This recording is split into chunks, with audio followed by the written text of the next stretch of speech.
शहर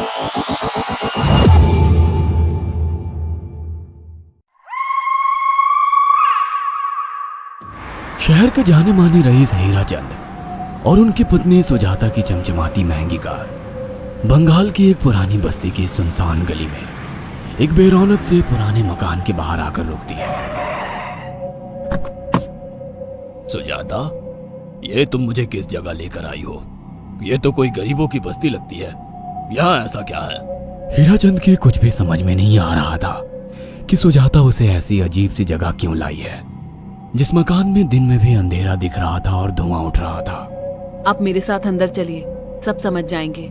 यहाँ हमारी हर समस्या का समाधान मिलेगा। सुजाता और हीराचंद आशंकित कदमों से उस मकान में दाखिल होते हैं।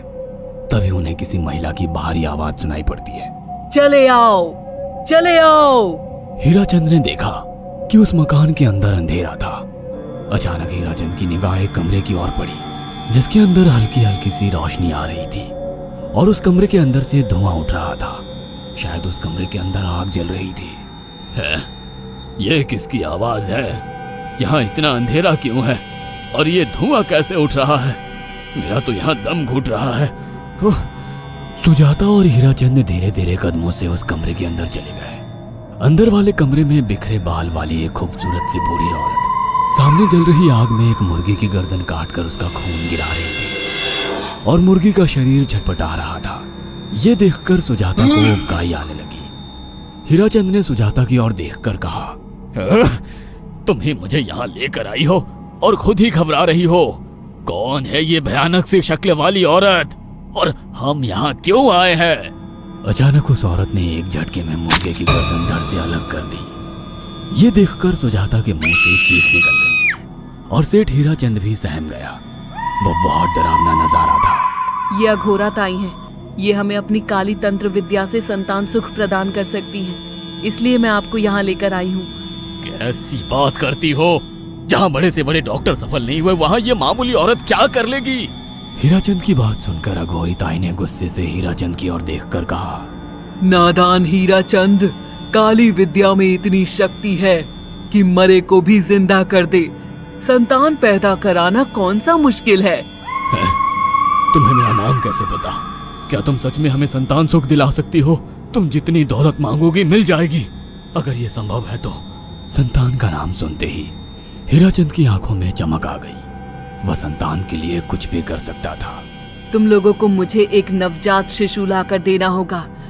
मैं उस शिशु की बलि चढ़ा दूंगी और फिर वही शिशु तुम्हारे घर में फिर से जन्म लेगा। नवजात शिशु की बलि का नाम सुनते ही सुजाता और हरिचंद डर के मारे सिहर गए, पर उनकी आंखों में उनकी संतान का सपना ज्यादा बड़ा था। वो सब करने को तैयार थे। अघोरात आई, आप जैसा कहेंगे हम वैसा करेंगे। बस हमें संतान सुख दिला दो। बिना वारिस के हमारी दौलत किस काम की? संतान सुख के लिए अंधे हो चुके सुजाता और हरिचंद अपनी नौकरानी शीला से एक नवजात बच्ची चोरी करवा के अघोरी ताई को दे देते हैं।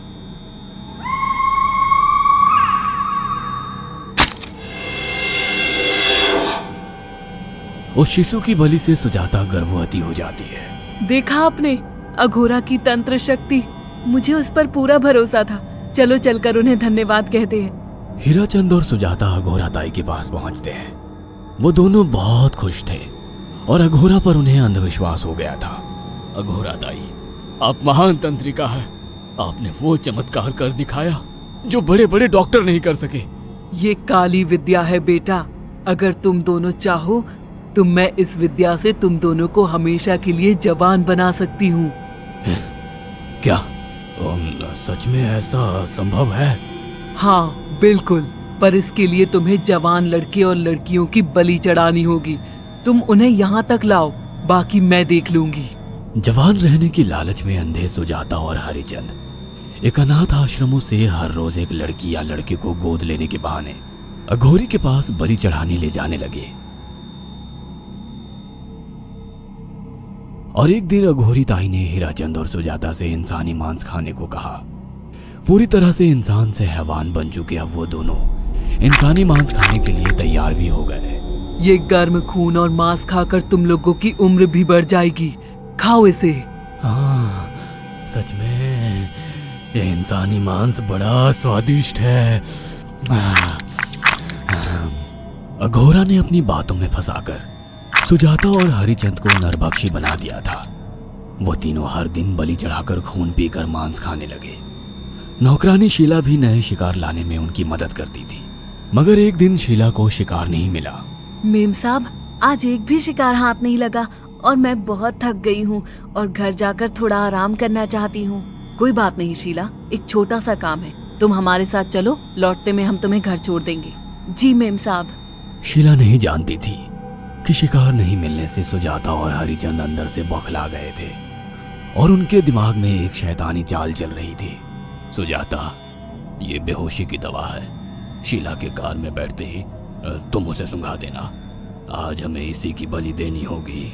इसने हमारे यहाँ का बहुत खाना खाया, अब हम लोग इसे खाएंगे। वैसे भी ये आगे चल के हमारे लिए खतरा बन सकती थी। कार में बैठते ही सुजाता शीला को बेहोश कर देती है और वो लोग सीधे अघोरी ताई के यहाँ पहुंच जाते हैं, जहां अघोरी ताई शीला की बलि चढ़ा देती है और तीनों मिलकर उसे नोच कर खाते हैं। अघोरी ताई, हमको बलि चढ़ाते हुए पूरा 1 साल हो गया है। हमारा बेटा भी साल भर का हो चुका है। अब और कितनी बलि देनी होगी? बस एक आखिरी क्रिया और बची है, उसके बाद तुम दोनों हमेशा के लिए जवान हो जाओगे। कैसी क्रिया अघोरा ताई?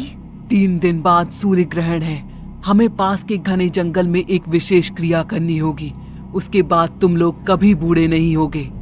कितना अच्छा होगा, हम हमेशा जवान रहेंगे और सालों साल तक अपनी दौलत से ऐश करेंगे। हाँ, सच कहा। अघोरा ताई ने हमारे हर सपने पूरे कर दिए।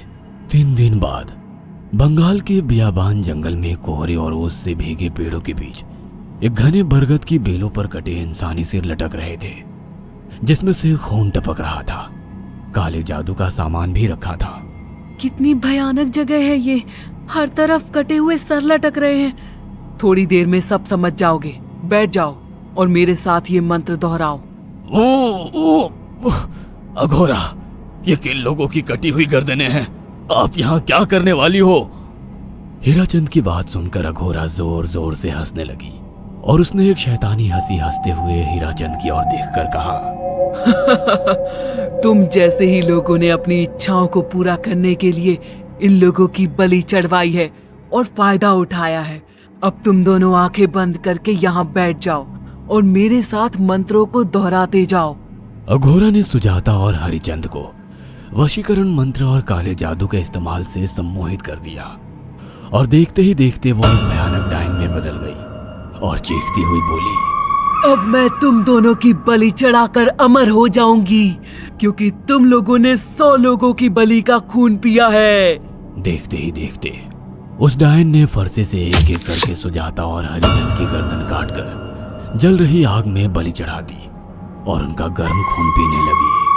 जब तक तुम जैसे मूर्ख और लालची लोग अपने फायदे के लिए दूसरों को मेरे पास लाते रहेंगे, मैं उनका फायदा उठाकर ऐसे ही उनकी बलि चढ़ाती रहूंगी।